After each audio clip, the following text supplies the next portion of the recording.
Inihahandog ng lokal na pamahalaan ng Brooks Point sa ilalim ng tanggapan ng Punong Bayan at Municipal Information Office ang programa sa radyo tuwing Sabado, alas 11 hanggang alas 12 ng tanghali, ang impormasyon ng bayan para sa lahat. Hatid ng himpilang ito, ang impormasyon ng bayan para sa lahat. Impormasyon ng bayan para sa lahat. Magandang araw bayan ng Brooks Point, lalawigan ng Palawan at sa lahat po ng taga-subaybay ng ating programang Impormasyon ng Bayan para sa lahat. Mapagpalang araw ng Sabado, mga giliw nating taga-subaybay, sa lahat po ng ating mga tagapakinig. Ngayon po ay ika-16 na episode ng ating programa. At samahan niyo po ako sa ating pagpapalaot sa programang ito na mapapakinggan po at mapapanood sa Municipal Information page and of course sa 104.5 Radyo natin FM at 89.5 Radyo Bandera Philippines. Mga kababayan, ngayon po ay araw ng Sabado, ika-19 sa buwan ng Agosto taong 2023. Tampok po sa ating programa ang Balitaang Bayan, kaya narito na po ang ating mga tagapaghatid balita mula sa Sacred Heart of Jesus High School News Team. Mga balita sa loob ng bayan. Mga balitang dapat mong malaman. Balitang makatotohanan. Balita na ang direksyon ay pag-unlad ng bayan. Balitang Bayan!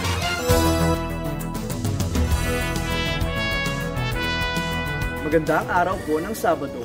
Ngayon po ay ika-19 na araw ng Agosto, taong 2023. Ako po si Francis Maniebo mula sa Sacred Heart of Jesus High School of Palawan Incorporated.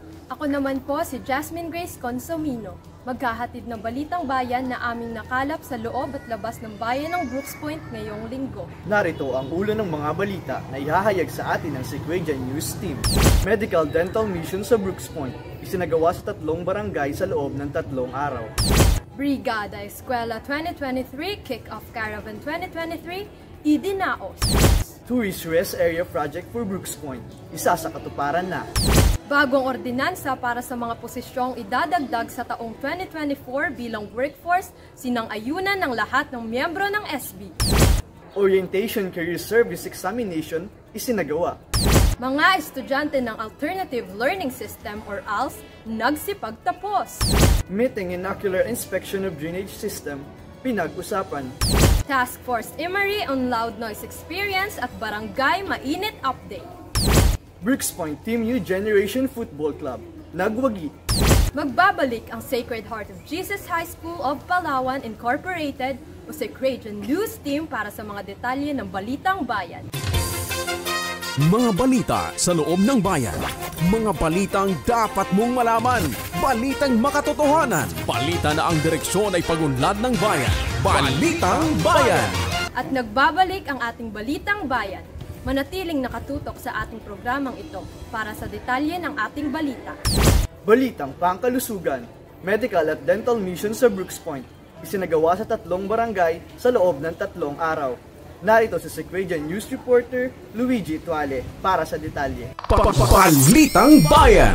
Nagsagawa ng Medical and Dental Mission ang WAMS Philippines o Youth with a Mission Ships na isang international non-government organization katuwang ang lokal na pamahalaan ng bayan ng Brooks Point sa pangunguna ni Mayor Cesario R. Benedito Jr. sa loob ng 3 araw sa 3 barangay na kabibilang ng Barangay Saraza na isinagawa noong Martes, Agosto ng ika-15 sa Barangay Samariñana noong Merkules at Barangay Malis noong Huwebes, ika-17 ng Agosto. Mayroong mahigit 1,000 individual mula sa iba't ibang barangay ang nabigyan ng libreng gupit, tuli, medical check-up, dental care, eye care at values formation mula sa hanay ng WAM ships, Philippine Coast Guard, Philippine Navy, Philippine National Police, Philippine Marines Battalion Landing Team 7 na pinangungunahan ni First Lieutenant Antonio G. Gonzales, PMM, ACO.27MC. Naging matagumpay naman ang aktibidad sa pangangasiwa ni Ginang Cecilia Castellar na kinatawan ng pamahalang lokal na siyang nagsagawa ng koordinasyon sa bawat ahensya at barangay. Namigay rin ng mga laruan sa mga bata mga libreng Bibles at nagsagawa ng feeding na may libreng ice cream na nagdulot ng kasiyahan sa lahat. Matatanda ang nakipag-ugnayan ang mga coordinators ng WAMShips kay Mayor Benedito kamakailan para sa mga serbisyong nais itong ipabot sa bayan ng Brooks Point. Lubos na pinasalamatan ni Mayor Benedito ang Grupo WAM sa pagsasagawa ng libreng serbisyong medikal, dental at values formation at sa tuloy na pagpapadala ng Panginoon ng mga tao na ang layunin ay makatulong at maitaas ang antas ng pangkalusugan ng mga mamayan ng Brooks Point. Ako po si Luigi Cutwale, si Crayon News Reporter, nag-uulat para sa Balitang Bayan. Balitang Bayan, Brigada Eskwela 2023, Kick-Off Caravan 2023, Idinaos. Narito si Crayon News Reporter Irish Medalya para sa detalye. Balitang Bayan! Maaga pang kumalampag ang mga prinsipal, guro sa pangunguna ni PSDS Paterno Marquez, South Brooks Point kasama ang mga magulang, mga mag-aaral at ang pamahalaang lokal sa pamumuno ni Mayor Cesario R. Benedito Jr. nitong araw ng Martes, Agosto 15, taong kasalukuyan sa pamamagitan ng Brigada Eskwela Caravan mula sa Brooks Point Central School hanggang sa Barangay Mainit Cover Gym. Ayon kay PSDS Pat Marquez, nais niya na himukin ang bawat mamamayan ng Brooks Point na makiisa sa bayanihan para sa paghahanda ng mga paaralan upang maging maayos at malinis ang mga silid-aralan. Dagdag pa ni Sir Marquez, magkaroon nawa ang lahat ng energy para sa bata sa ating Brigada Eskwela 2023. Maaalala na formal nang binuksan ang Brigada Eskwela 2023 noong araw ng Lunes, Agosto 14, taong kasalukuyan sa Brooks Point Central School na dinaluhan din ni Mayor Cesario R. Benedito Jr., Public School District Supervisor South Brooks Point, Sir Paterno Marquez Jr., Ma'am Leo Peralta Principal 2, mga guro, magulang, alumni ng BPCS at mga pribadong sektor. Binigyang diin din sa programang ito ang temang An Appeal to the Bayanihan Spirit of Every Filipino na naglalayong palakasin ang pagtutulungan at pagdadamayan ng bawat isa para sa mga kabataang mag-aaral at maihanda ang mga paaralan para sa darating na pasukan.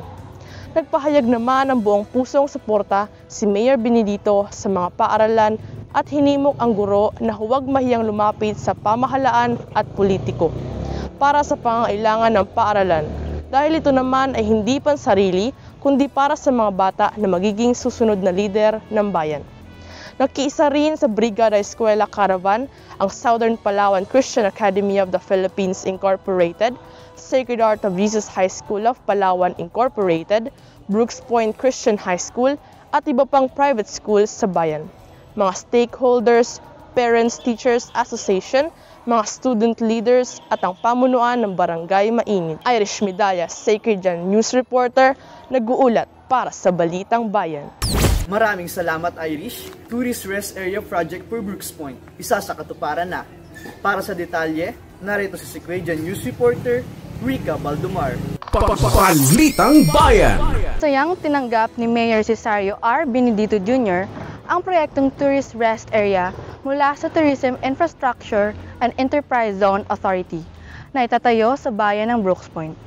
Ang proyekto ay nagkakahalaga ng 10 milyong piso na itatayo sa tabi ng People's Park na pangangasiwaan ni Municipal Tourism, Culture and Arts Officer or MTCAO Arlene De Pedro Piramide. Ayon sa pakikipag-ugnayan ni Assistant Chief Operating Officer Architectural and Engineering Services Sector, Engineer Gregory A. Ollier kay Mayor Benedito, sinabi niya na sa pamamagitan umano ng proyekto ni Secretary Cristina Garcia Frasco at TIEZA's flagship program of constructing tourist rest area, ay mapalad na napili ang Barangay Pangubilyan bilang isa sa DOT proposed location para sa proyekto. Kung kaya't, agad na sinuportahan ni Mayor Benedito ang technical team sa pagsasagawa ng inspeksyon at iba pang assistance na kanilang kinailangan. Lubos naman ang pasasalamat sa Panginoon ni Mayor Benedito kasama sina Vice Mayor Attorney Mary Jean D. Feliciano at buong konseho ng Sangguniang Bayan sa patuloy na pagdating ng mga pagpapala at biyaya para sa bayan. Rica Mariel Baldomar, si Crayon News Reporter, nag-uulat para sa Balitang Bayan. Maraming salamat, Rica. Balitang Bayan, bagong ordinansa para sa mga posisyong idadagdag sa taong 2024 bilang workforce, sinang-ayunan ng lahat ng miyembro ng SB. Para sa detalye, narito si Equation News reporter Rica Baldomar. Balitang Bayan! Sinang-ayunan ng lahat ng miyembro ng Sangguniang Bayan sa sesyon nitong araw ng Martes ang liham mula kay Municipal Mayor Cesario R. Benedito Jr. na humihiling na gumawa ng bagong ordinansa ukol sa mga posisyong idadagdag bilang regular workforce sa iba't ibang departamento ng lokal na pamahalaan. Ang mga posisyong gagawin ay para sa taong 2024, sang-ayon sa Circular No. 12 S. 2022 ng Civil Service Commission, kaugnay sa kinakailangan nito sa Devolution Transition Plan. Lalo pa at nakatala ang bayan ng Brooks Point bilang isa sa first-class municipality sa buong bansa. Ayon naman sa ilang SB members, hindi man umano lahat ng required positions ay magagawa dahil sa pagbaba ng Internal Revenue Allotment o IRA ng bayan at limitado lamang ang budget. Subalit, sisikapin pa rin ng LGU na makapag-create ng mga importanteng posisyon na tiyak na makakatulong sa pag-usad ng ekonomiya ng bayan ng Brooks. Rica Mariel Baldomar, si Creedian News Reporter, nag-uulat para sa Balitang Bayan. Salamat sa iyo, Rica. Balitang Bayan, Orientation Career Service Examination isinagawa. Para sa detalye, narito si Creedian News Reporter Cindy Juris Ali. Balitang Bayan! Isinagawa noong Miyerkules, ika-16 ng Agosto sa Octagon Town Plaza ang orientation sa mga gurong magsiservisyo bilang proktor ng Career Service Examination sa darating na Agosto 20, 2023 dito sa bayan ng Brooks Point. Mayroong 118 na mga guro ang dumalo sa aktibidad na pinangunahan ni CSCFO Director 2 Rowena M. Cunanan na siya ring nagsagawa ng orientasyon. Punong abala naman ang tanggapan ng Human Resource Management Office sa pangunguna ni HRMO Luz T. Galicia sa aktibidad at gagawin pang CSC PPT. Ngayong taon ay mayroong 151 examiners ang inaasahang kukuha ng civil service exam ng professional and sub-professional mula 6:30 ng umaga hanggang 12 ng hapon sa Brooks Point National High School at Brooks Point Central School. Suportado naman ni Mayor Cesario R. Benedito Jr. at ng pamahalaang lokal ang aktibidad at umaasa na sana ay marami ang pumasa sa pagsusulit upang dumami rin ang maging karapat-dapat na makapagtrabaho sa gobyerno. Hinikayat rin ni Mayor Benedito na makiisa ang mga guro upang maging payapa at matagumpay ang darating na civil service exam tulad ng mga naunang pagsusulit sa tulong ni CSC Director Rowena M. Cunanan at ng mga tanggapan ng Civil Service Commission. Cindy Juris Ali, si Creedian News Reporter, nag-uulat para sa Balitang Bayan. Salamat, Rica. Balitang Bayan, mga estudyante ng Alternative Learning System or ALS nagsipagtapos. Sa ulat ni Equation News Reporter Cindy Juris Ali. Balitang Bayan! Matagumpay na nagsipagtapos ang mga mag-aaral ng Alternative Learning System o ALS sa Barangay Imolnod at Barangay Samariñana noong araw ng Miyerkules, Agosto 16, 2023. Mayroong 22 mag-aaral mula sa Barangay Imolnod at 18 naman ang mula sa Barangay Samariñana ang nagsipagtapos sa ilalim ng programang ALS ng Department of Education sa ilalim ng pamumuno ni Public Schools District Supervisor Paterno Marquez Jr. South Brooks Point at ALS Coordinator sa teachers na sina Ginoong Rodrigo Go, Ginang Vera Jane Sagala at Ginoong Joel Cabajo. Binigyang diin sa pagtatapos na ito ang temang Graduate ng K-12 Hinubog ng Matatag na Edukasyon at pinarangalan ang mga natatanging mag-aaral na nagpakita ng galing at husay sa kanilang pag-aaral. Dinaluhan ang nasabing programa ni na Mayor Cesario R. Benedito Jr., PSDS Sir Paterno Marquez Jr., PAMAS Palawan Director Sean Michael Knapp, Miss Arlen Langgalot, mga guro at mga magulang. Malugod namang binati ni Mayor Benedito ang mga nagsipagtapos at nagpasalamat sa pagtatiyaga ng mga guro na umakyat sa mga kabundukan upang magturo at ibinabahagi ang kaalaman sa mga mamamayan ng Brooks Point. At ayon kay Mayor Benedito, ang pamahalaang lokal ay patuloy na susuporta sa programang edukasyon sa bayan. Cindy Juris Ali, si Creedian News Reporter, nag-uulat para sa Balitang Bayan. Salamat, Cindy. Balitang Bayan, Meeting and Ocular Inspection of Drainage System, pinag-usapan. Naihahatid sa atin si Quezon News Reporter Giancarlo Florentino. Balitang Bayan. Pinangunahan ni Mayor Cesario R. Benedito Jr. ang pagpulong sa mga opisyalis ng Barangay Poblacion District 1 at 2 noong Biyernes, ika-11 ng Agosto sa Brooks Point Convention Center kasama sina Municipal Administrator Edgar Lacandazo, MPDO, ENP, Joey Piramide, MEO, Engineer Raul Quijano Jr. at iba pang kawani ng pamahalaang lokal upang pag-usapan ang paglilinis at pagsasaayos ng daluyan ng tubig at maiwasan ang pagbaha sa kabayanan. Matapos ang pagpulong ay nagbigay ng direktiba si Mayor Benedito na magsagawa ng ocular inspection sa mga drainage project at alamin pa kung saan ang mga kailangan ikonekta ang drainage para sa mas mabilis at maayos ng daloy ng tubig.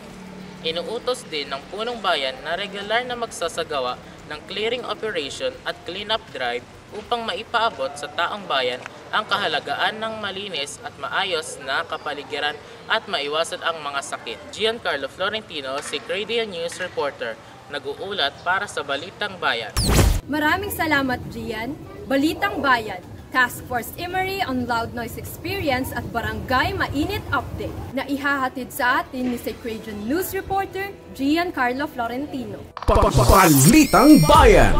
Matapos ang aerial at land survey ng Task Force Emery, hindi pa rin lubusang matukoy ng Municipal Disaster Risk Reduction Management Office ang eksaktong dahilan ng narinig ng mga residente na malakas na pagsabog at pagyanig ng lupa na nai-report. Kamakailan sa bundok ng Barangay Mainit, ayon sa report ni MDRMO Joey Heredero na siyang namuno sa task force, may ilan o manong nakikitang mga malalaking batong gumulong mula sa itaas at bahagyang pag-urong ng lupa. Subalit kapansin-pansin na ito ay tinubuan na ng damo at mababakas na hindi na ito bago at posibleng hindi ito nagmula sa narinig na malakas na pagsabog at pagyanig. Dahil dito, nais ni Mayor Cesario R. Benedito Jr. na muling magsagawa ng follow-up operation sa madaling panahon kasama ang PhilBox at MGB o Mines and Geoscience Bureau upang mas matiyak at madaling matukoy ang dahilan ng pagyanig ng lupa at malakas na pagsabog. Hinihimok rin ni Mayor Benedito na bumaba mula sa bundok ang mga katutubong nanirahan doon at manatili muna sa relocation site o ligtas na lugar habang hindi pa natutukoy ang dahilan ng insidente kamakailan at dahil nababadya anumang oras ang pagguho ng lupa. Giancarlo Florentino, si Credian News Reporter, nag-uulat para sa Balitang Bayan. Maraming salamat, Gian. Brooks Point Team New Generation Football Club, nagwagi. Balitang Bayan sa ulat ni si Quezon News Reporter Irish Medalya. Balitang Bayan. Inuwi ng New Generation Football Club ang kampyonato sa 2nd Ramon V. Mitra Cup laban sa Real Bastec Football Club noong August 12 to 13, 2023 na ginanap sa Ramon V. Mitra Sports Complex, Puerto Princesa City, Palawan. Ang score ay 2-0 pabor sa kapunan ng NGFC at nakuha naman ni Jemima Ublan ang Most Valuable Player. Best Defender naman si Hailey Harriet Cabal, Best Midfielder ay si Nicole Eranista, at Best Goalkeeper naman ay si Elaine Joyce Martinez. Nilalayo naman ng mga palarong tulad nito na palawigin ang paglalaro ng football at upang malinang ang galing at ang sportsmanship ng mga manlalarong Palawenyo. Masayang pagbati ang ipinapaabot ng lokal na pamahalaan sa pangunguna ni Mayor Cesario R. Benedito Jr., Vice Mayor Mary Jean D. Feliciano at mga miyembro ng Sangguniang Bayan. Irish Medalya, si Credian News Reporter, nag-uulat para sa Balitang Bayan. At yan ang kabuuhan ng ating Balitang Bayan. Ugaliing makinig sa radyo at manood sa MIO Facebook page ng ating programang Impormasyon ng Bayan para sa lahat. Susunod na ang Talakayang Bayan. Ako po si Jasmine Grace Consumino. At ako naman po si Francis Maniebo. Kami po ang Sacred Heart of Jesus High School of Palawan Incorporated o sa Credian News Team para sa Balitang Bayan. Mapagpalang araw sa lahat, Bayan ng Brooks Point! Mga balita sa loob ng bayan. Mga balitang dapat mong malaman. Balitang makatotohanan. Balita na ang direksyon ay pagunlad ng bayan. Balitang Bayan. Talakayang Bayan. Masusing pag-uusapan ang mga programa at proyekto ng bayan. Talakayang Bayan. Ilalahad ang mga plano at direktiba ng pamahalaan. Pag-aaralan ang bawat anggulo ng sitwasyon. Lilinawin ang bawat issue. Magbibigay ng matalino at makabuluhang talakayan. Talakayang Bayan. Welcome po sa ating Talakayang Bayan segment, mga minamahal naming tagapanood sa Municipal Information page ng Bayan ng Brooks Point at sa ating mga tagapakinig sa 104.5 Radyo natin FM at syempre po sa ating ka-tie-up na 89.5 Radyo Bandera Philippines. Magandang umaga po at sa lahat po ng mga taga-subaybay ng programang Impormasyon ng Bayan para sa lahat. Ayan, tayo po ay napaka-swerte, napakapalad po natin today dahil makakasama po natin ang dalawa sa mga bagets po, mga bata sa edad, pero pagdating sa paglilingkod ay talagang hindi po matatawaran. Ang ating Executive Assistant 1, Sir Mark Darrell T. Agnas. Sir, good morning. Yes, at syempre po sa ating Community Affairs Officer Designate, Sir Erneo Maestre Campo III. Sir, magandang umaga. At syempre po, salamat sa inyong availability sa araw na ito at pinaunlakan ninyo ang aming imbitasyon para po sa ating programang Impormasyon ng Bayan para sa lahat. Usapang community service po tayo mga kababayan at ngayon po ay mapupuno tayo ng impormasyon mula po sa ating mga bisita ngayong umaga. At ngayon naman ay gusto nating malaman kung ano-ano po ba ang mga inihandang serbisyo ng Administrasyong Benedito para po sa mamamayan ng bayan ng Brooks Point. Yan, magandang umaga po at maraming salamat po sa isang napakagandang katanungan. Alam niyo po, talagang napakaraming mga community services na inilalaan po ang ating pamahalaang lokal ng bayan ng Brooks Point sa pamumuno po ng ating butihing punong bayan, Mayor John Benedito. Unang-una na po dito, ang opisina po ng ating punong bayan ay nagkakandak po ng mga medical and dental program and activities. Tie up po yung ating mga iba't ibang institusyon at ganun din yung pakikipagtulungan ng ating mga men in uniform. Yeah, thank you so much Sir Neo at sa inyo naman Sir Darrell. Ayan, talagang nakakatuwa po dahil sa inyong mga murang edad na sa panunungkulan pero napakaseryoso nila mga kababayan pagdating po sa usapang paglilingkod sa bayan. Nais po nating malaman mula kay Sir Darrell kung ano po ang mga inihain or inihanda ng ating lokal na pamahalaan sa pamumuno ng ating mahal na mayor na mga serbisyo po para sa mamamayan ng Brooks Point. Isang mapagpalang umaga po sa ating mga tagapakinig, lalong-lalo na po sa ating punong bayan, ang ating mayor, si Cesario R. Benedito Jr. Sa pamumuno po ng ating mayor, may mga proyekto po tayo, mga panukala po para sa ating mga mamamayan, katulad po sa ating Community Affairs Division. Meron po tayong Scholar ng Bayan para po sa lahat ng mga kabataan po na hindi po kapos po sa pera po, sa financial, para po makapag-aral po sila. Ayan po isa sa mga proyekto po ng ating mayor po para matulungan po sila at nang makapagtapos po sa kanilang pag-aaral. Pangalawa po, isa po sa proyekto rin po ng ating mayor sa pamunuan po ng community service ay ang himlay po sa mga kababayan po natin na hirap. Pag may namatayan po kasi po tayo, malaki po ang kinakarap na problema po ng pamilya na namatayan. So, isa po sa proyekto po na pinapatupad po ng ating mayor ay yung himlay. So, libreng imbalsamo po sa ating mga kababayan sa namatayan po at libreng kabaong po. So, yun po yung ilan sa mga proyekto po na ipinapatupad po ng ating mayor sa pamunuan po ng Community Affairs Division. Sir, regarding po doon sa project na yun or sa program na yun, sir, na himlay, ano po yung mga dapat gawin ng ating mga kababayan para o saan sila lalapit? Unang-una po sa mga kababayan po natin na nakikinig ngayon, ayan, isa po sa mga kailangan po natin na gawin para po tayo ay mabigyan po ng tulong at mabigyan ng support galing po sa ating lokal na pamahalaan ng Brooks Point sa pamumuno po ng Community Affairs Division.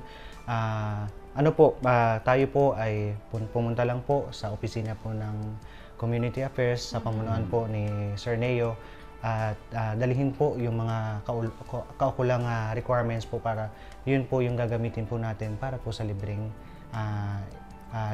himlay. Pag sinabing himlay, sir, ano ito? Ito po yung libreng himlay po is libreng kabaong at yung embalming. Ayan po. Libre po siyang ino-offer ng ating LGU. Para po yun doon sa mga kababayan natin mahihirap po talaga. Talagang hikaw sa buhay. Kasi talaga napakagastos. At maliban po doon sa sa libre pong embalming tapos libreng kabaong, mayroon din pong libreng mga materialis po na para doon sa paghihimlayan. At syempre kasama na rin po doon yung mga supply para sa pagpupulaw, di ba? Meron pong ilang days yan. Opo, meron po. Opo. Talagang all-in-one na po yung... Parang napakaswerte nung mahihimlay. Opo. All-in-one na. Talagang nandoon na lahat. Pinackage na ng ating punong bayan yung tulong para doon sa mga kababayan natin na mga namatayan po. Ayan, nako. Talagang ang ating mahal na mayor, mga kababayan, ay hindi lamang nagsiservisyo sa mga mamamayan natin na buhay, kundi maging po doon sa ating mga kababayan na dumaranas po ng kalungkutan dahil sa mga may yumao, So ayan, punta lang po sa community affairs. And aside from that po, maaari po ba nating ilarawan kung ano na po ang estado ng bayan ng Brooks Point at ano pa po ang ilang kailangan ng ating mga kababayan, yung sa tingin po natin na kailangan ng mga mamamayan? Dito po sa atin, sa pagsiservisyo po natin sa ating mga kababayan, ang ating pong punong bayan talaga kilala nating napakabait. Kaya po simula pa lang sa ipinagbubuntis yung bata ay nandoon na yung pagkikare ng ating pamahalaan sa pamamagitan po ng ating punong bayan. May mga libre tayong mga bitamina para sa mga sa buntis na nanay at libreng check-up po at syempre kapag papanganak na yung bata, meron tayong mga BMOC sa mga barangay. So yun po ay libreng serbisyo din po mula sa ating rural health unit or sa municipal health po natin. So kapag ipinanganak na po yung bata, ganun, habang lumalaki, nandyan yung paggagabay ng ating pamahalaan. Hanggang sa mag-aral. So, meron tayong scholar ng bayan na pwedeng applyan ng mga kabataan natin o mag-aaral natin from senior high to college. At yun po ay tuloy-tuloy. At syempre po, nandyan din kapag nakagraduate na, sabi ko nga, malaking ginagastos ng ating pamahalaan para sa scholarship program. Pero mas magandang investment naman kapag ang mga kabataan ng Brooks Point ay nakapag-graduate at nakapaghanap ng magandang trabaho. Tama. Opo. At syempre po, hindi lang dyan nagtatapos yung tulong ng ating pamahalaan. Hanggang sa makapag-aral, makapagtapos, merong oportunidad na makapagtrabaho, merong oportunidad na matulungan yung ating bayan. At halimbawa naman, matanda na, nandyan din yung tulong para sa mga senior citizen. Opo, nandyan din yung tulong para sa ating mga kababayan na halimbawa yung mga PWD. Nandyan din po. Hindi, kumbaga, walang iniiwan si Mayor Benedito. Mula pagpanganak, pag-aaral, makapagbigyan ng pagkakataon na makapagtrabaho at hanggang sa mamatay. Nandyan, mayroon tayong himlay program. Kumbaga simula sa pagkabata mo hanggang sa pagtanda mo at hanggang mawala ka sa mundong ito ay nandyan yung tulong ng pamahalaan. Opo. Yun yung isa sa mga binigyan pansin ng ating punong bayan. Lagi niyang sinasabi sa amin ni Sir Darrell na kapag yung tao ay nangangailangan at lumapit sa inyo, hindi yan lalapit kapag walang kailangan. Dapat tulungan, huwag pa uuwiin na luhaan. Yes. Wow, ang sarap noon, nakaka-touch, Sir Darrell. even me, no, parang ngayon ko lang din mas lalo pang na-internalize na ang ating lokal na pamalaan, ang pamalaang bayan ng Brooks Point po, syempre sa pamuno po ng ating mahal na mayor, ay talagang full package. Simula sa tiyan pa lang, nandoon yung care ng ating lokal na pamalaan. Full support po dahil sa ating sa RHU talagang pinupondohan niya ng ating mayor ng LGU. Ayan, so sa inyo naman sir, sa tingin niyo po ano pa, aside from that, ano pa po yung kailangan po ng mamamayan ng Brooks Point sa inyong pananaw, sir? Kung mapapansin po natin, madalas sa opisina po ng mayor, ang lagi pong humihingi po ng tulong is about financial, hospital bill. Alam niyo po mga kababayan, sa lahat po na nakikinig, isa sa mga kailangan din po ng mga kababayan po natin pag na-hospital po, financial assistance. Yes, Yan po, isa po sa mahirap po na sitwasyon na kinakarap po ng mga mamamayan po natin dito po sa bayan ng Brooks Point, ang ma-hospital po ang kaanak nila. So po yun, pagdating po doon, meron din pong project po ang ating mayor about po doon sa mga financial assistance na kailangan po ng ating mga kababayan once na sila po ay na-hospital. So pag na-hospital po ang isang tao po, tutulungan po yan ng ating LGU sa pamamagitan po ng MSWD office. All they have to do po is to provide the requirements din. Katulad po ng billing quotations po ng hospital, kailangan po yan natin para po ma-interview po sila ng ating MSWD regarding kung ano po yung kinabubuhay nila, kung ano po yung status nila sa community po natin, and then at the same time, dun po babase po ang ating MSWD sa tulong po ng programa po ni Mayor, ang Financial Assistance Program, kung paano po natin matutulungan yung mga kababayan po nating na hospital. So maliban pa po doon sa ating financial assistance, meron din po ang community affairs sa ating every Friday po na community service sa bawat barangay. Namimigay po tayo ng mga nagpapa-feeding po tayo sa lahat ng ating mga kabataan po na may malnutrition sa bawat barangay. Katuwang po namin ng community affairs ang mga kabataan po ng bawat barangay, ang scholar ng bayan. At the same time po yung mga 4-H members and presidents po na nasasakupan po sa bawat barangay po na aming pinupuntahan. So yun po yung mga tawag po dito, yun po yung mga programs na kapartners po namin, yung lahat ng mga kabataan po na nasa barangay. So po, katuwang po yung suporta po at pagmamahal po ni Mayor at the same time sa mga kabataan po nandito po sa bayan ng Brooks Point. Yan, wow mga kababayan. Kung dati-dati ang mga kabataan dito sa bayan ng Brooks Point ay walang pakialam pagdating sa pagpapatakbo ng lipunan, pero ngayon napakahalaga po ng kanilang papel. Kasi sa ngayon po, sa nakikita natin, na kasama natin, na bisita natin ngayong araw, sila po ay nakikita nyo naman, talagang baby face. Pero pagdating po sa paglilingkod, napakamasigasig, may mga feeding program pa. Ayan, so aside sa feeding, aside po doon sa mga nabanggit ninyo, ano po ba ang sa inyong mga tanggapan, ano po yung programa na inyong tinututukan? And syempre, papaano po, sa tingin nyo ay papaano magkakaroon or na way na magkaroon ng pakialam or makialam or makiisa, yan na lang yung mas magandang term ang ating mga kababayan. Ayan. Sa amin po sa opisina, sa Community Affairs Division po, tinututukan talaga namin yung programang pang-edukasyon ni Mayor Benedito. Malaking tulong po na, sabi ko kanina, na nag-i-invest yung ating pamahalaan sa edukasyon. Kasi kapag marami pong mga kababayan natin na nakapagtapos, mga kabataan, nakapagtrabaho, at least makakatulong sila sa ekonomiya ng ating bayan. Maswerte po ngayon dahil si Mayor Benedito po ang kauna-unahang mayor na sa kanyang administrasyon nagkaroon ng scholarship or educational assistance yung mga senior high school. Pati senior high. Opo, grade 11, grade 12, tapos first year to fourth year college. Kami po sa opisina talagang bukas kami lagi. Lalo't higit yung mga kabataang alam nating nasa grassroots, yung talagang nasa laylayan ng ating bayan. Kasi mas magandang bigyan natin ng oportunidad na makapagtapos yung mga kabataang mahihirap pero deserving sila sa ganong programa. Kaya po, Ang gawin lang po nila, bumisita lang po sa opisina ng Community Affairs at kami po ay nakahanda.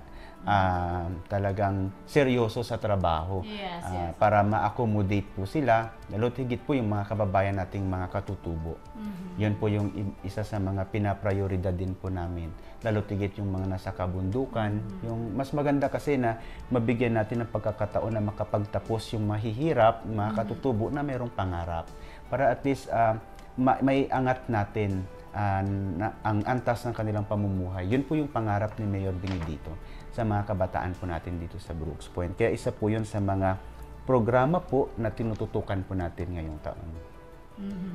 Ayan, thank you Sir Neo. Talagang mga kababayan, ang edukasyon, sabi nga ni Mayor kahapon sa ALS graduation ng ALS, nakaka-inspired yung mga nagsusumikap na makapagtapos ng pag-aaral kahit sa pamamagitan ng ALS. At narinig ko yung sinabi ni Mayor na ang edukasyon ay napakahalagang sangkap ng magandang bukas. Ayan. Sa part naman ninyo, Sir, same question? Kung ano po ang programa na tinututukan po ng inyong tanggapan at paano natin ma-relate itong ating mga kababayan po? Paano sila makikiisa or makibahagi? Ayun, sa amin naman po, sa Office of the Municipal Mayor, isa po sa mga bagay po na proyekto rin po ng tanggapan po ng Mayor's Office ay yung tumulong po sa ating mga kababayan po sa pamamagitan po, unang-una, yung patrabaho po natin. Tayo po, dito po sa lokal na pamahalaan ng Brooks Point ay meron po tayong mga empleyado po natin na nandito din po, na kababayan din po natin sa bayan ng Brooks Point. So when it comes po doon sa ating mga proyekto po na ibinibigay po ng pamahalaan sa ating mga kababayan, unang-una po pala yung once na po yung mga kababayan po natin na humihingi po ng tulong na hindi po agad makapunta po dito sa bayan, meron po tayong mga community affairs coordinators po in every barangay po na pwede pong lapitan po para po sila po yung mag-assist po papunta po sa ating opisina sa community affairs po para po mabigyan po sila ng tulong. So sa mga nakikinig po nating mga kababayan, every barangay po dito po sa nasasakupan po ng bayan ng Brooks Point sa pamumuno po ng ating Mayor, si Sario R. Benedito Jr. Meron po tayong mga community affairs coordinator na pwede nyo pong lapitan, pwede nyo pong puntahan when it comes po pag kailangan nyo po ng tulong financial about po sa na-hospital or himlay po. Yan po yung isa sa mga pangunahing pong mga problema po ng mga kababayan po natin is yung mga financial crisis pag may na-hospital at yung ating pong himlay pag may namatayan po. So yun po, para po mas mapabilis po natin yung pagtulong po, maipaabot po ng ating Mayor yung tulong po sa mga kababayan po natin na sa liblib na lugar. Meron po tayong mga community affairs coordinator po sa bawat barangay na pwede pong lapitan para po mas mapabilis po yung pag-connect po, pakikipag-communication papunta po dito sa ating munisipyo. So yun po. Nako, talagang walang maiiwan, Sir, kasi yung community affairs hindi lang dyan nakabase sa LGU or sa municipal building, kung hindi pati po sa 18 barangay ng bayan ng Brooks Point. Ngayon naman po ay gusto nating malaman kung ano po, or meron ba kayong mga project na parang sa tingin nyo ay may kahirapang isakatuparan? Pwede po ba nating malaman kung ano ito at bakit? Ayan. Sa amin po, sa Community Affairs Office po, kagaya po sa scholarship program ng ating LGU, alam naman natin na senior high to college po yan. Kaya minsan may mga nag-a-apply po na magkakapatid. Minsan ay sa isang pamilya, tatlo na yung halimbawa, dalawa yung college, isa yung senior high, sabay-sabay na mag-a-apply. Nakikita din po natin yung sitwasyon ng bawat pamilya. Na-assist din po natin yung pangangailangan nila. Although mayroon po kaming napagbibigyan, base po yun sa estado ng buhay. Halimbawa po, yung isang broken family, halimbawa naiwan sa puder ng nanay, 5 silang magkakapatid. So mahirap para sa part ng isang nanay na magpaaral ng 5, lalo't 2 college, senior high. na pagbibigyan po namin. Pero ang mas mahirap po doon kasi minsan parang sinasamantala din po ng iba nating mga kababayan, ay bakit sa kanya 3, bakit sa akin 1 lang. So sa mga kababayan po namin dito sa Brooks Point, ang pakiusap po namin ay kung kung kaya naman po ninyo na paaralin, sana po 1 lang kada isang pamilya. Para mabigyan din naman natin ng space, ng slot yung iba. Lalo tigit yung mga walang-wala po talaga. Yun po yung nakikita kong challenge para sa amin, opisina, yung pagdating po dyan sa scholarship program. So pagdating naman po sa feeding program ng ating LGU at iba't iba pong mga community services, ang mahirap din po minsan yung challenge doon po yung siyempre kung malayo talaga yung lugar na napagkakandakan natin ng isang aktibidad, nahirap abutin. Pero mas maganda po yun dahil unang-una mas matcha-challenge tayo kung paano tayo gumawa ng paraan para abutin yung nais tulungan ng gobyerno ng ating pamahalaan. Kasi laging sinasabi sa amin ni Mayor Benedito na ang paglilingkod hindi lang sa bayan, hindi lang sa barangay. Maging yung mga kababayan natin na sa liblib ng lugar na alam natin kailangan ng tulong ng pamahalaan, dapat po nating abutin. Kaya po yun yung aming ginagawa. Although challenge para sa amin, pero kailangan po namin gawin para naman maipakita natin na seryoso ang pamahalaan sa pagtulong sa mga kababayan. Yan po. Ayan. Sir Darrell, regarding that question, sir, ano po ba ang sa tingin ninyo na program or project ng inyong tanggapan na parang napakahirap i-implement, parang very challenging, and ano po yung inyong or bakit mahirap? Anong reason? Isa din po sa na-experience po namin, dahil isa din po ako sa sumusuporta sa Community Affairs Division. Ayan po yung ilan lamang po sa mga problema minsan na kinakarap po ng opisina ng Community Affairs under po ng Mayor's Office. Yung mga ganong klaseng halimbawa po, katulad nga po yan, nung nabanggit po ni Sir Neo, na ating Community Affairs Designate, yun po yung mga mahirap madalas natin na kinakaharap pagdating po sa pagpahahatid po natin ng mga tulong sa ating mga kababayan. Kaya regarding po doon, maliban pa po pala doon sa po natin, sa mahirap po minsan sa communication, pangalawa po is yung pondo po. Kakulangan po sa pondo na iniisip po ng mga kababayan po natin na pag ang LGU po regarding halimbawa katulad ng sa patrabaho, basta mag-apply lang po sila. Minsan mahirap din po ipaliwanag sa mga po natin, sa mga kababayan po natin na minsan po nagkakaroon po tayo ng kakulangan sa pondo. Ganon din po sa iba po pong mga projects po na ina-implement po natin sa Community Affairs. So talaga po, bawat isa po na ini-implement po natin na proyekto ay nakabase po kung ano po yung available na pondo na pwede nating maitulong para sa lahat. Yung isa pa po na nakikita ko rin dyan, yung sa himlay. Kasi minsan may mga kababayan tayo na mga katutubo na humingi ng tulong. Halimbawa may namatayan. Isa sa mga challenge din po dyan yung kapag wala po silang pera. Kasi minsan yung atin pong kapartner na funeral services ay na tumutulong sa LGU. Kapartner natin minsan ay humihingi ng deposit. Hindi naman siya ganoon kalaki. Pero yung mga kababayan talaga natin na walang-wala kasi minsan talagang nandun yung awa sa amin na kapag pupunta ng opisina na wala kaming pang-deposit. Kaya isa yun sa mga challenge namin na paano kami tumatutulungan. So ang ginagawa namin minsan ay sariling bulsa magpapahiram muna kami. Kasi alam niyo yung paglilingkod ay hindi lang na hindi nandyan ka lang, na hindi kailangan gumawa ka rin ng paraan. Yun minsan yung nakikita namin problema challenge. Challenging. Ayan na. Talaga mga kababayan.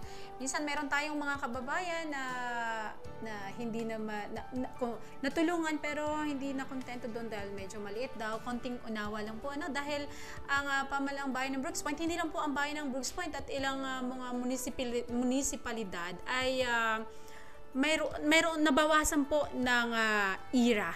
Ayan. So, ngayon naman po, ay maaari po bang ilatag ninyo dito sa ating programa ang achievements po ng inyong tanggapan at sa mga nakalipas po na taon at syempre po ano pa po ang goal for the next second year? Sa Community Affairs Office po bilang division po ng Mayor's Office ay nakikita ko na yung biggest achievements po namin sa opisina ay na-meet namin yung ini-expect ng ating punong bayan ni Mayor Benedito. Pagdating po sa scholarship, sa ngayon po kasi hindi lang 1,000 kundi meron tayong mahigit 2,500 scholar from senior high school to college na which is ay maliit, masyadong malaki compare mo than past administration. Yun yung nakita namin na isa sa mga great achievement po ng Mayor's Office ng Community Affairs Division. In the same time po, nakita rin namin na sa dami po ng mga naging aktibidad ng ating bayan noong nakaraang taon ay laging nandyan yung community affairs. Lagi tayong nakasuporta. Kapag mayroong pinapagawa sa atin ay hindi kami tumatanggi. Sa halip ay naging challenge para sa amin na tanggapin yung alok na ito yung dapat mong gawin, ito yung gagawin natin. Kasi iniisip namin, hindi ito para sa sarili namin para ito sa bayan. Ano naman po, yung goal po namin sa mga susunod na taon ay marami. Kasi meron pong programa si Mayor yung pabahay para sa mahihirap na nai-implement po next year. Yun po yung mga kababayan natin na talagang nakikita natin sa mga barangay na maraming anak, malaki yung pamilya, pero napakaliit ng bahay. No? Walang CR yung bahay, maliit, at kapag umuulan din sa loob. Yun yung hinahanap namin bilang nasa community affairs na matulungan at mabigyang pansin. So isa po yun. And then yung tulong din po para doon sa mga kababayan din po natin na mabigyan sila ng maliban sa pabahay, itutuloy-tuloy natin yung Himlay program, itutuloy-tuloy natin yung scholarship program na hindi lang maging limitado, kundi maabot natin lahat ng nangangailangan. Kasi yun yung lagi sinasabi sa amin ni Mayor June na hanggat may nangangailangan, dapat nandyan tayo para sa kanila. Meron din po tayong lupa po para sa ating mga OFW. At the same time po may mga ongoing projects pa rin po si Mayor na gusto pong ipatupad, katulad po para sa ating mga senior citizen, libreng salamin at libreng pustiso po na sa mga susunod po ay sana po ay may isa katuparan na katulad po nung bridal car para po sa ating ikakasal. At the same time pati na rin po yung tawag po dito, yung para sa patay ay karo po para sa ating mga namatay. So yun po ang ilan sa mga ongoings pa na sana po sa mga susunod ay may isa katuparan na. Yun po yung ilan sa mga programa po ni Mayor na sa mga susunod po ay may isa sa katuparan po. Ayan. So maraming salamat po. Talagang napakaraming programa po ng ating lokal na pamahalaan. Pinackage na, whole package na. Pero mo sa susunod, may bridal car pa and caro para sa patay. Nako, talagang grabe ang pamahalaan ng bayan ng Brooks Point. Ayan, thank you so much Sir Neo and Sir Darrell. Mga kababayan, ito po, natapos naman pagtalakayan sa ating mga mahalagang panauhin sa umagang ito. Tunay nga na napakahalaga po na talakayin natin ang mga proyekto at syempre mga prioridad at programa dito po sa ating lokal na pamahalaan upang malaman po natin kung papaano po tayo makiisa at makatutulong sa bayan, sa kaunlaran ng bayan ng Brooks Point bilang mamamayan. Maraming salamat po muli. God bless po sa ating lahat, sir. Thank you, Sir Darrell and Sir Nea. Thank you po. Maraming salamat. Serbisyong Bayan. Mga serbisyo, programa at proyektong bayan na dapat mong malaman at mapakinabangan. Serbisyong Bayan. Mga tulong ng pamahalaan, diretso sa mga mamamayan. Hatid ng pamahalaang lokal ng Brooks Point. Serbisyong Bayan. Malinis, mabilis at makadiyos na paglilingkod. Serbisyong Bayan. Dadako po tayo sa Serbisyong Bayan, ang ikatlong segment ng programang Impormasyon ng Bayan para sa lahat. Pabatid po para po sa lahat ng ating kababayan dito sa bayan ng Brooks Point na ang ating lokal na pamahalaan sa pamumuno ni Mayor Cesario Benedito Jr. ay patuloy po na nagbibigay ng suporta sa ilalim ng programang Matiwasay na Paghimlay o Himlay. Mga kababayan, ito ay suporta na nagbibigay ng libreng kabaong sa mga yumao nating kababayan. Gayon din, para po sa karagdagang impormasyon ay makipag-ugnayan na lamang sa tanggapan ng Community Affairs Office. Pabatid din po sa lahat ng ating mga kababayan na ang ating pamahalaang lokal ay patuloy pa rin po na nagbibigay ng suporta or scholarship program para po sa ating mga kababayan na nais magpatuloy sa kanilang pag-aaral na hikahos po sa pamumuhay. Pumunta lamang po sa tanggapan ng Community Affairs para po sa iba pang impormasyon. Karagdagang pabatid, ang Global Professional Resources Philippines Incorporated ay urgent na nangangailangan ng overseas manpower needs, overseas manpower. Ayan, ang kailangan po nila ang mga skilled and medical workers. So, nakasaad po dito na sa cook, nangailangan po sila ng 2, hotel housekeeper, 2 din, at marami pa pong iba, katulad po ng staff nurse, nurse specialist. Ito po ay may kaakibat na matataas na sahod. Sa mga nagnanais po na mag-abroad, meron po silang special recruitment activity ngayon pong August 23 and 24 and also sa 25 dito po sa bayan ng Brooks Point. So para po sa iba pang impormasyon ay mangyaring sundan na lamang po at laging maging update sa Municipal Information page. Serbisyong Bayan. Mga serbisyo, programa at proyektong bayan na dapat mong malaman at mapakinabangan. Serbisyong Bayan. Mga tulong ng pamahalaan, diretso sa mga mamamayan. Hatid ng pamahalaang lokal ng Brooks Point. Serbisyong Bayan. Malinis, mabilis at makadiyos na paglilingkod. Serbisyong Bayan. At ito naman pong muli ang isang oras ng balitaan at talakayan at serbisyong bayan na hatid ng pamahalaang bayan ng bayan ng Brooks Point sa pamumuno po ng ating Municipal Mayor, Mayor Cesario Benedito Jr., gayon din ni Vice Mayor Attorney Mary Jean de Los Angeles Feliciano, at sa pamumuno po ng tanggapan ng Municipal Information Office sa ngalan ng aming External Affairs and Municipal Information Designate Ms. Deborah Faith C. Malacao, gayon din sa buong puwersa ng Municipal Information Office sa ngalan din ng original host ng programang ito. Ako po, Maria Len Galicia Archie, ang inyong nakasama at naghatid ng Balitang Bayan, Talakayang Bayan, Serbisyong Bayan, dahil ang impormasyon ng bayan ay para sa lahat. Magandang tanghali po at pagparain po tayo ng Panginoon. Inihahandog ng lokal na pamahalaan ng Brooks Point sa ilalim ng tanggapan ng Punong Bayan at Municipal Information Office. Ang programa sa radyo tuwing Sabado, alas 11 hanggang alas 12 ng tanghali. Ang impormasyon ng bayan para sa lahat. Hatid ng himpilang ito. Ang impormasyon ng bayan para sa lahat. Impormasyon ng bayan para sa lahat.